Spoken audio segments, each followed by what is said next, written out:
Hi, good morning, my dear student. Today we are going to discuss your class 11th history.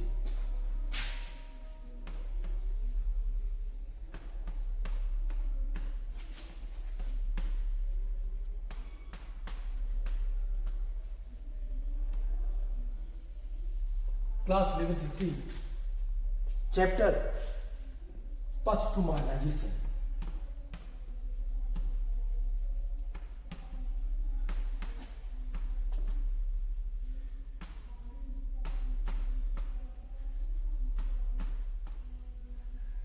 Path to modernization. And my dear student, if you remember what we discussed in my previous class, I was discuss the topic, the political system of Japan.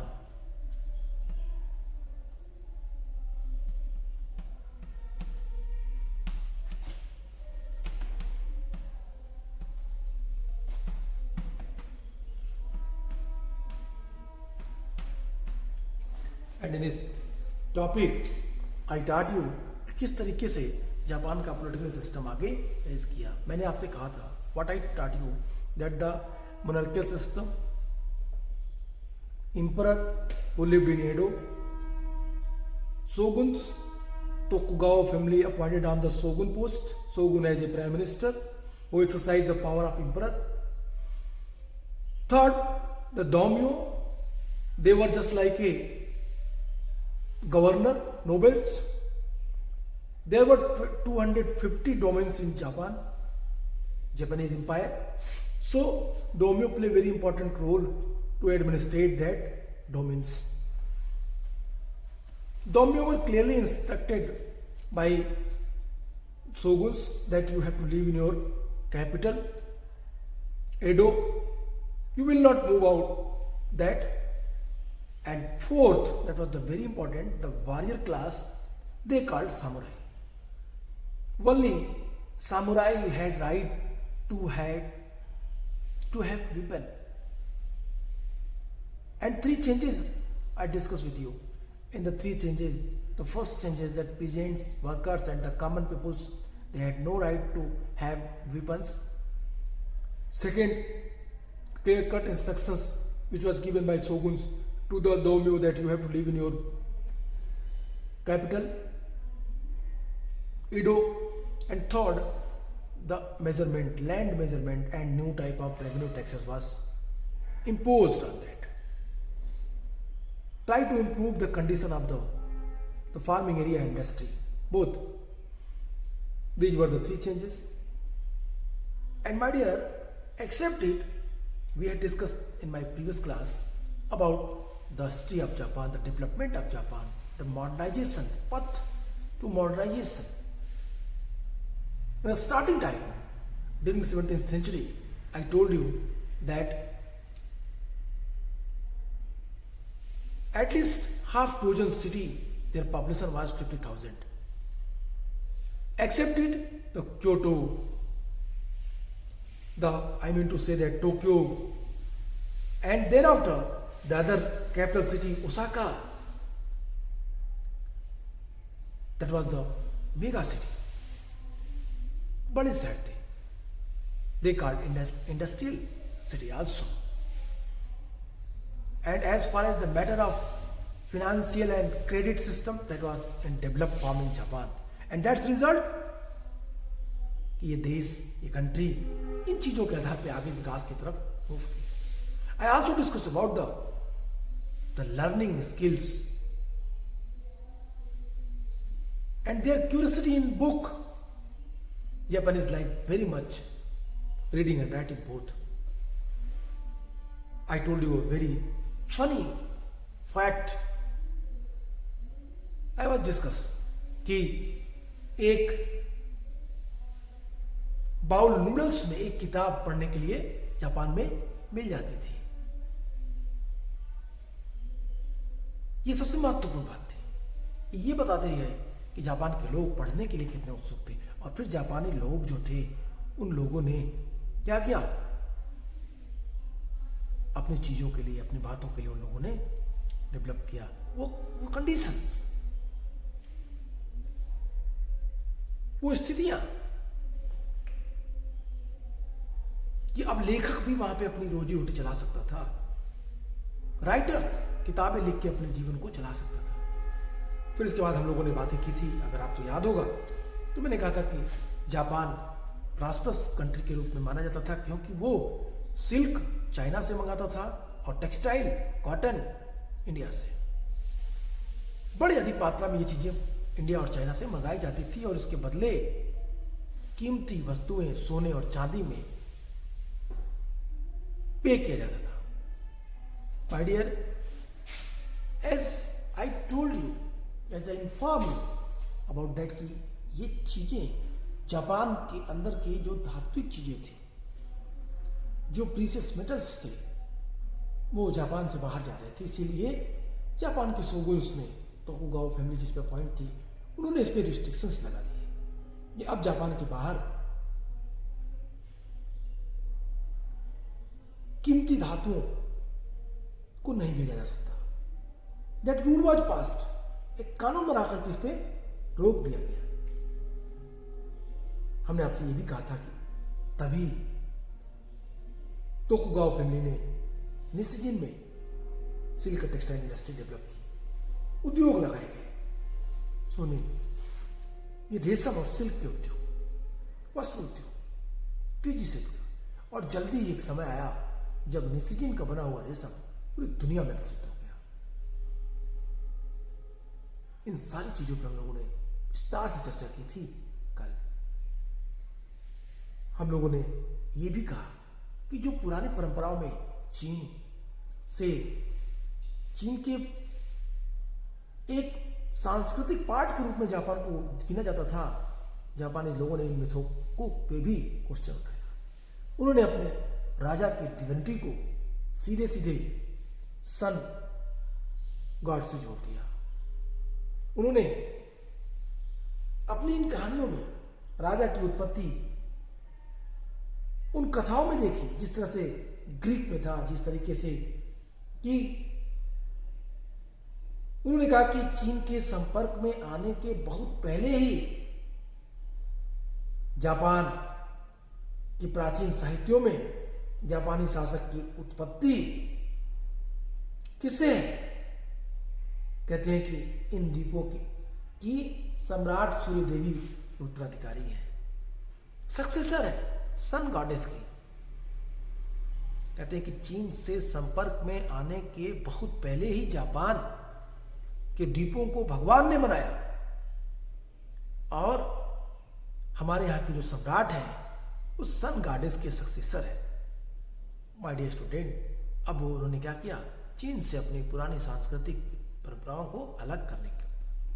तो इस तरीके से हम लोगों ने पूरी history पढ़ी।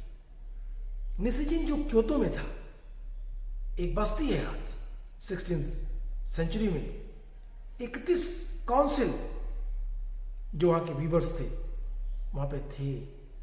31 weaver council were establish in Nishijin in 16th century.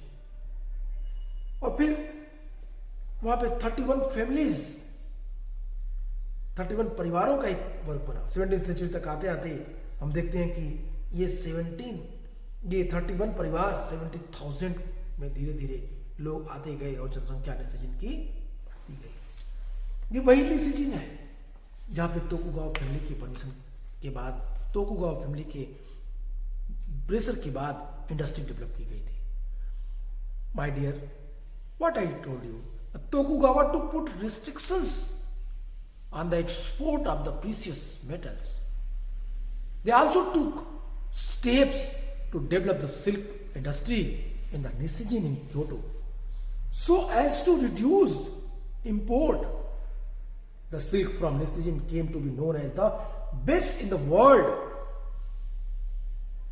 And other developments such as the increased use of money and the creation of stock market in rice so that the economy was developing in the new waves. नई ऊर्जा के साथ Japan की अर्थव्यवस्था तेजी से आगे बढ़ी। निशिजिन is a quarter in Kyoto in the 16th century it had a weavers guild of 31 households, and by the end of the 17th century, the community numbered over 70,000 people. Sericulture spread and was encouraged by an order in 1713 that only domestic yarn was to be used. Nisijin specialized only in the most expensive product, silk production, helped the growth of the class.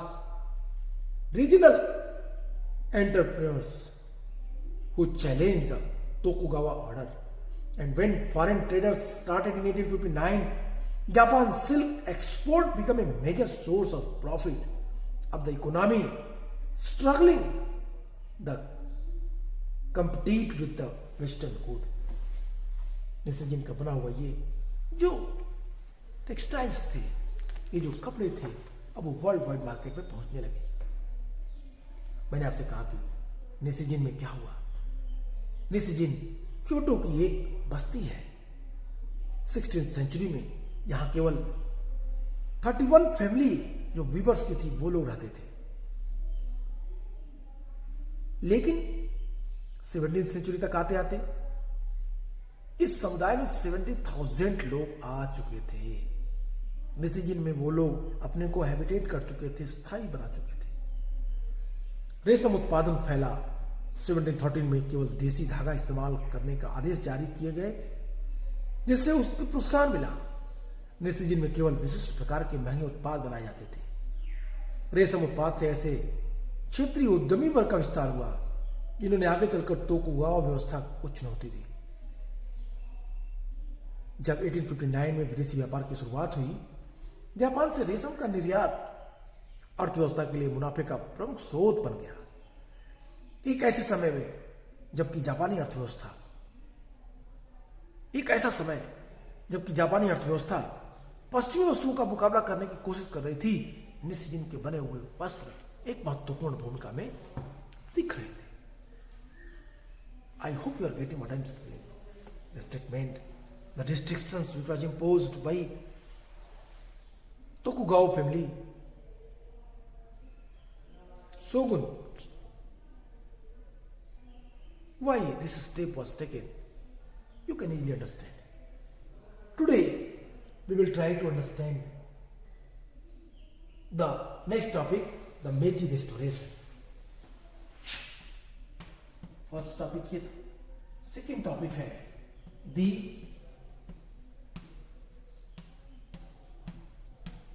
मेजी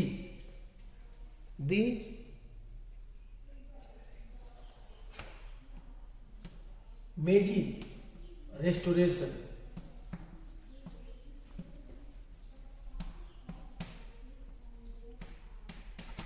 मेजी restoration,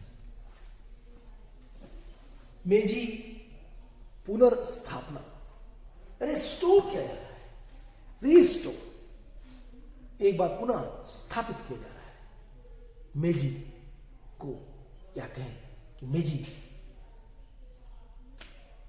dynasty को, राजशाही व्यवस्था को, imperial system को। मैंने आपसे कितनी बार कहा कि Tokugawa family, I mean to say that the shoguns, they exercise the power of the emperor of Japan. But Meiji restoration, this political scenario, क्या किया उसको बदल दिया। The political scenario was changed in Japan after Meiji restoration. My dear, I hope you are getting what I'm saying. But before start Meiji restoration, I would like to discuss the topic Tale of the Genji. Tale of the Genji.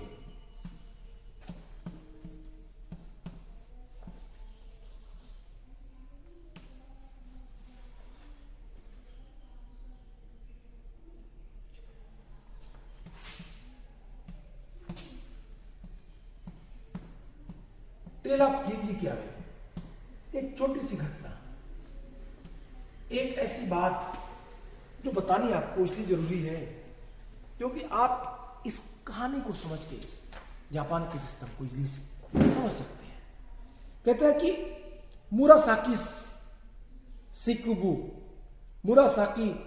Shikibu द्वारा लिखी गई Henan राज दरबार की एक काल्पनिक diary the tale of the Genji जापानी साहित्य में, जापानी लिटरेचर में एक महत्वपूर्ण कथाकृति बन गई।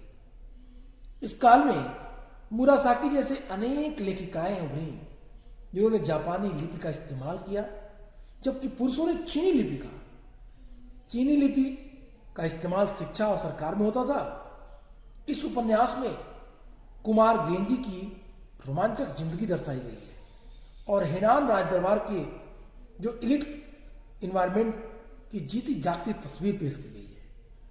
इसमें यह भी दिखाया गया है कि औरतों को, विमेंस को अपना पति चुनने और जिंदगी जीने का स्वतंत्रता थी। दो चीजें, गेंजी एक स्टोरी है, एक कहानी है। किसकी? हेनान दरबार की।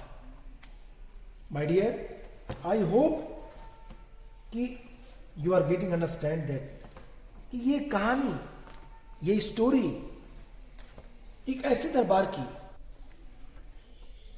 कि जहां पे विमेन्स को कुछ स्पेशल राइट और प्रिविलेजेस मिले। दो चीजें यहां महत्वपूर्ण है। पहली चीज,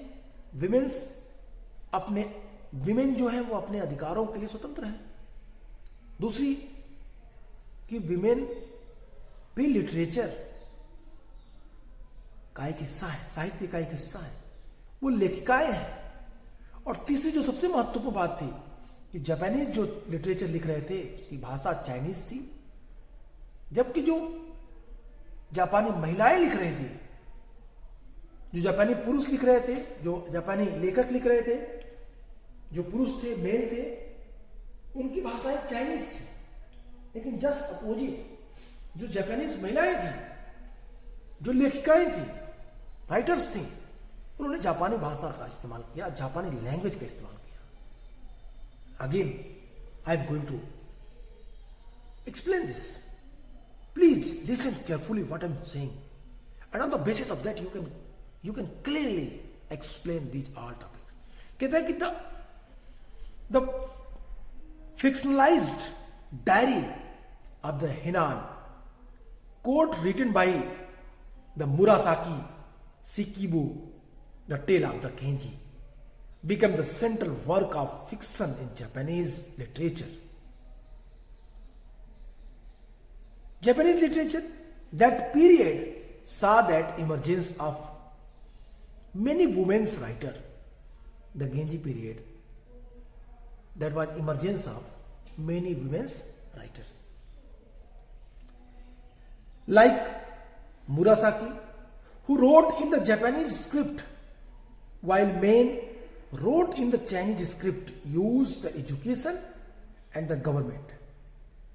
The novel depicts the romantic life of Prince Genji and is a striking picture of the aristocratic atmosphere of the Henan court. It shows the independence that women had in choosing the husband and living their lives. Japanese script का इस्तेमाल,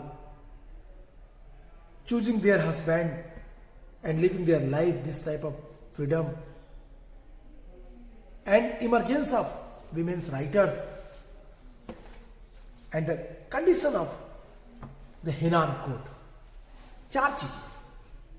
अगर इन चारों चीजों, मैंने कहा आपसे, emergence of women writer, second things जो मैंने कहा, the women have right to choosing, women have right to choose their husbands and live their life along with. Third, the Japanese women writers, they uses Japanese script instead of Chinese, which was used by the Japanese male writers. And third, the emergence of women writers also. Emergence of women writers, choosing husband rights, and women writer used Japanese script. Three things is very important. और ये कहानी कहाँ की है? Henan के code की. किसको लिखा है इन्होंने? महिला का नाम क्या था? मुरासाकी सिकिबो. मुरासाकी सिकिबो ने एक कहानी लिखी, काल्पनिक कहानी है हेनान प्रांत की, लेकिन उन्होंने इस स्टोरी के माध्यम से वुमेन्स राइट के ऊपर प्रश्न उठाया. ये था Genji, the tale of the Genji. चलिए, अब tale of the Genji I think आप समझ गए होंगे. अब बात करते हैं मेजी रेस्टोरेशन पे. मेजी रेस्टोरेशन क्या है? मैंने आपसे कहा कि मेजी की सत्ता को एक बार फिर से क्या किया रहा है? रिस्टोर किया जा रहा है, एक बार फिर से पुनः स्थापित किया जा रहा है. मैंने आपसे कहा कि जापान में शोगुन फैमिली, शोगुन का शासन था. Shogun exercise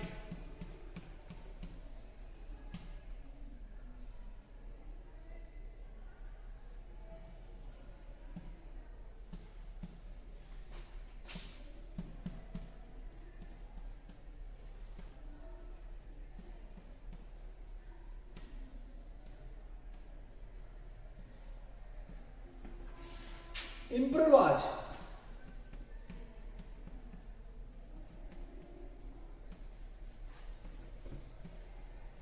just like Robert Star.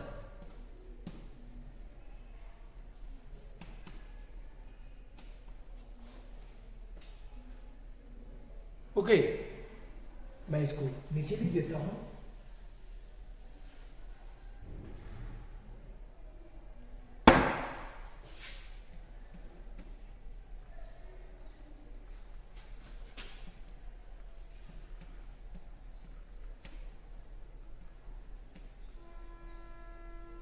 एक रबर स्टंप के रूप में काम कर रहा था. मेजी रेस्टोरेशन क्यों लाया गया? क्योंकि शोगुन फैमिली में, शोगुन परिवार में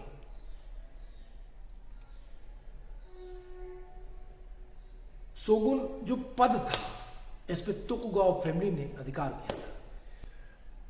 हमने स्टार्टिंग ऑफ क्लास में मैंने कहा था 1603 to 1868 that was a time when the Tokugawa family was appointed on the shoguns as shoguns. They exercised the power of emperor. This was discussed by me to you. आपके साथ, आपके लिए मैंने इस चीज को बताया था. और यहां पे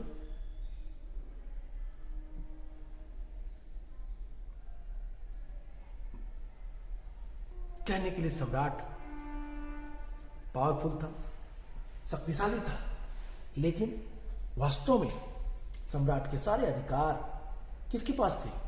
सम्राट के सारे अधिकार इस फैमिली के पास थे.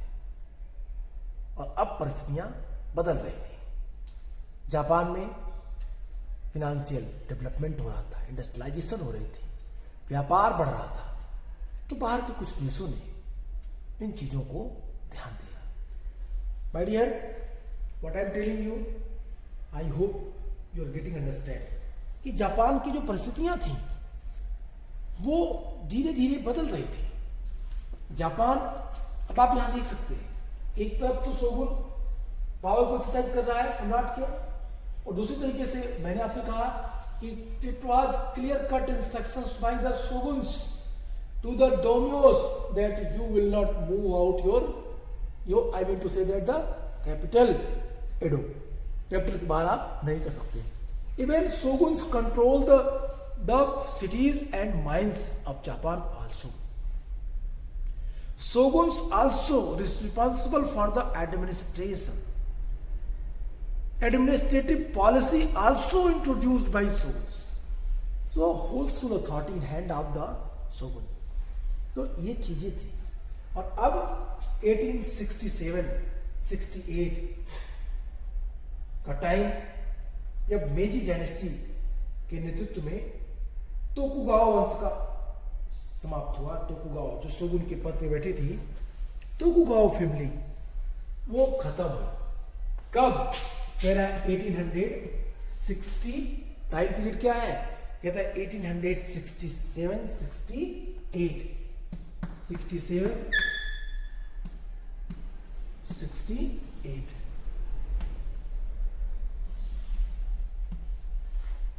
ये वो टाइम जब शोगुन्स के पद पे रहने वाली तोकुगावा फैमिली को रिप्लेस किया गया और सत्ता एक बार फिर मेजी राजवंश के हाथ में आ गई। और यहीं से जापान एक नई दिशा में मूव किया। कहता है कि देश में तरह तरह के असंतोष थे, अनसेटिस्फैक्शन। साथ ही जो इंटरनेशनल ट्रेड था उस पर भी डिप्लोमेटिक रिलेशन की डिमांड की जा रही थी। इसी बीच 1853 में अमेरिका के commodore Matthew,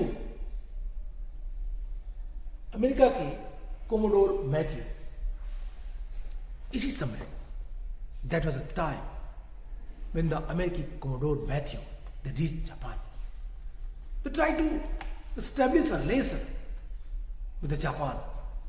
They want that some specific right for USA. My dear, international discontent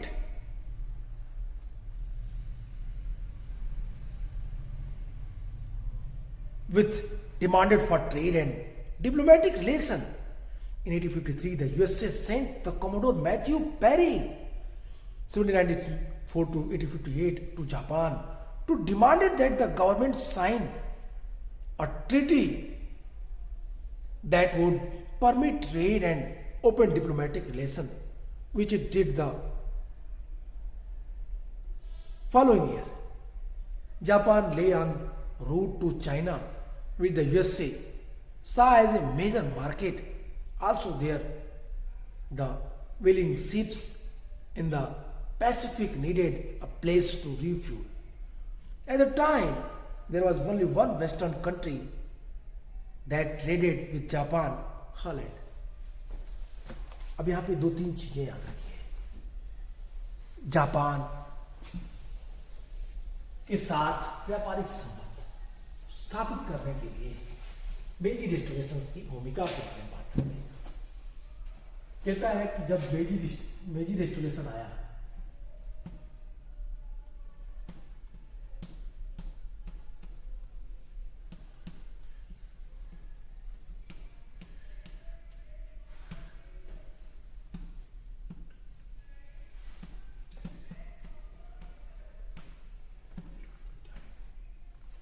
मेजी रेस्टोरेशन के साथ साथ कई सारी चीजों का अंत हुआ। तोकुगावा फैमिली का,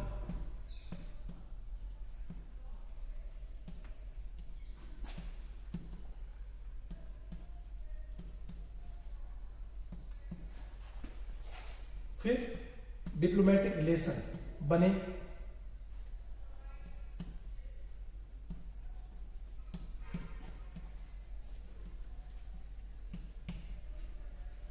diplomatic relation establish,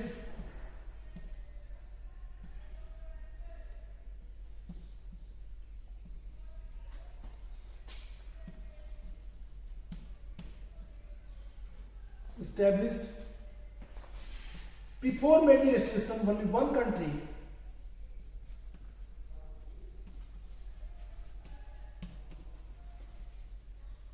one country traded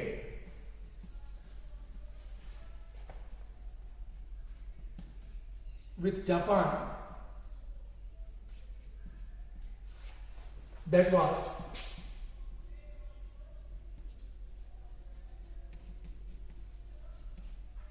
Holland था। एकमात्र एकमात्र देश जो क्या कर रहा था, जापान के साथ व्यापार कर रहा था। Holland is only one country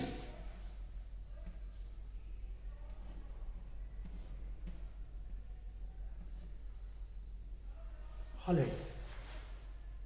I think आपने हॉलैंड के बारे में सुना होगा। मेजर रेजिस्ट्रेशंस के बाद तोकुगावा फैमिली डिक्लाइन,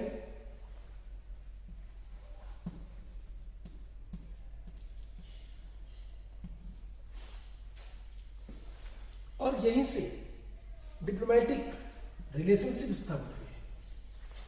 और इसी डिप्लोमेटिक रिलेशनशिप को स्थापित करने के लिए मैथ्यू पेरी को अमेरिका ने जापान भेजा कि आप जापान जाइए और जापान में एक ट्रीटी सिग्नेचर कराइए। इस ट्रीटी सिग्नेचर से क्या होगा कि जापान के साथ हमारे व्यापारिक संबंध बन जाएंगे। जापान की लोकेशन ऐसी जगह थी जो चीन के से व्यापार करने के लिए प्राइम लोकेशन पे जापान था।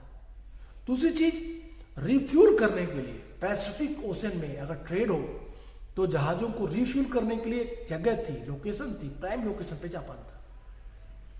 और तीसरी के लिए जापान के साथ व्यापार सिर्फ एक ही देश कर रहा था और वो था हॉलैंड। तो अब सारे देश जापान के साथ खुल के व्यापार करें, स्पेशली अमेरिका इस पर ज्यादा इंटरेस्ट ले रहा था और इसलिए उन्हें मैथ्यू पेरी को भेजा। और फिर यहां से जापान के साथ विदेशी व्यापार कनेक्ट हुए। आज के लिए इतना है। We will continue this topic in my next video. Goodbye and take care.